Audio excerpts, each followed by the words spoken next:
Shalom, selamat malam Bapak Ibu yang dikasihi Tuhan. Sebelum kita mendengarkan firman Tuhan, terlebih dahulu mari kita berdoa. Bapa di dalam surga, puji syukur hamba naikkan di hadirat-Mu. Terima kasih Tuhan buat satu kesempatan pada malam hari ini untuk kami boleh terus belajar akan kebenaran firman-Mu. Di dalam nama Tuhan Yesus Kristus, kami sudah berdoa. Amin. Baik Bapak Ibu yang dikasihi Tuhan, malam hari ini kita akan belajar kebenaran firman Tuhan yang terdapat di dalam Mazmur nomor 16, ayat yang pertama sampai dengan ayatnya yang ke-11. Mazmur nomor 16, ayat yang pertama sampai dengan ayatnya yang ke-11.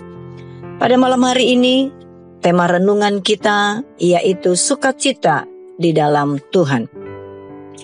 Sukacita di dalam Tuhan.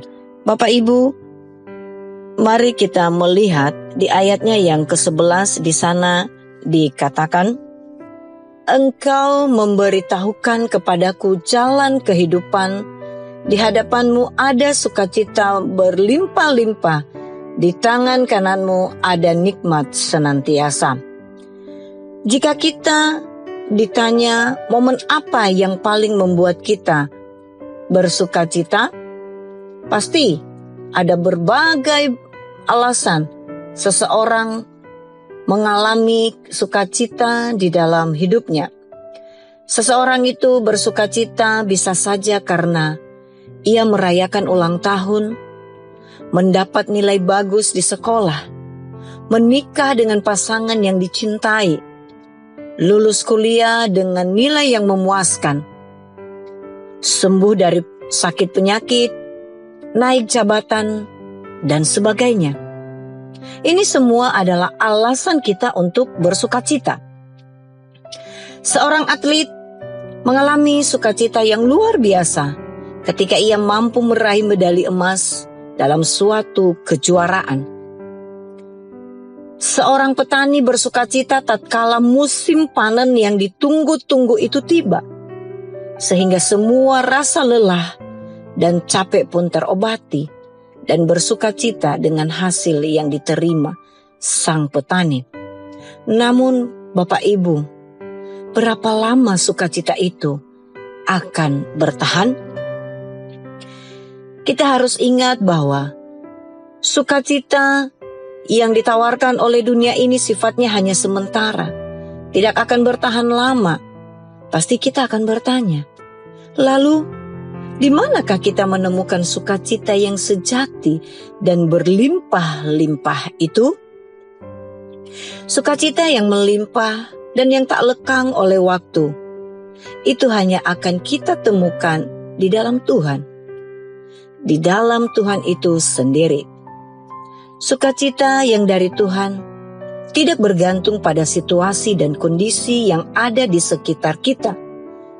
Karena sukacita itu berasal dari dalam yang dikerjakan oleh Roh Kudus.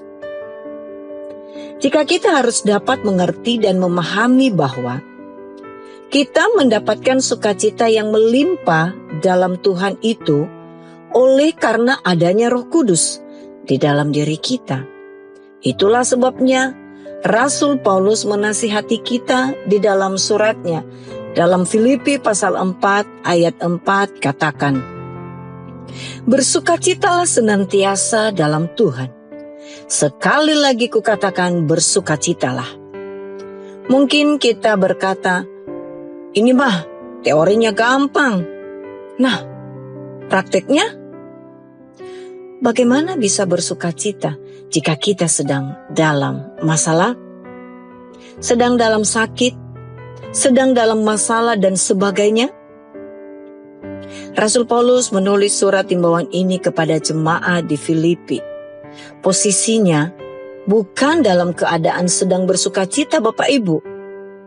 Bukan sedang dalam keadaan menerima berkat dari Tuhan. Tetapi justru saat ia berada dalam penjara. Dengan kata lain, ia dalam keadaan penderitaan dan dalam kesesakan. Nehemia pasal 8 ayat 11b katakan, jangan kamu susah hati, sebab sukacita karena Tuhan, itulah perlindunganmu. Amin. Mari kita berdoa. Terima kasih ya Allahku buat satu kesempatan untuk kami boleh terus belajar akan kebenaran firman-Mu. Mari Tuhan, biarlah sukacita di dalam Engkau senantiasa ada dalam hidup kami. Kami boleh terus merasakan kehadiran-Mu Tuhan dalam kehidupan kami. Mampukan kami Tuhan untuk senantiasa mengucap syukur di dalam keadaan apapun kami. Dan biarlah sukacita Tuhan senantiasa melimpah dalam hidup kami. Terpujilah Engkau Bapa yang baik.